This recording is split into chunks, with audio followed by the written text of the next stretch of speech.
370 million voters in the European Union are heading to the polls, and the stakes are high for Europe. Here are 3 things to look out for in these elections. 1. Will the far right really surge? Polls are predicting big gains for Europe's far-right parties. In the European Parliament, they group together to form 2 clubs, and between them, they could gain as many as around 20% of all seats. They're also on track to win the elections in France, Belgium, the Netherlands, Austria, Poland, and Italy.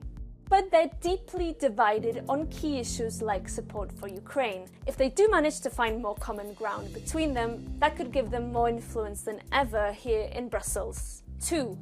Will the centre ground hold? For years, the European Parliament has been able to pass laws because the pro-European parties at the centre have agreed to work together. Back in the last election in 2019, the 3 biggest groups won around 59% of all seats between them. That could slip closer to 55% this year, in a sign that moderate parties are losing voters to the extremes. 3.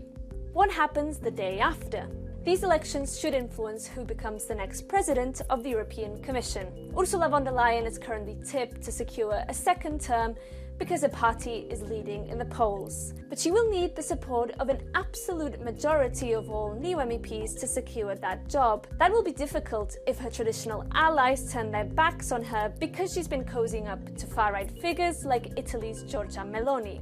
EU leaders could also choose to nominate a completely new candidate, as they did in 2019. That means that backroom negotiations between EU leaders could still parachute an unlikely candidate to the top job in Brussels.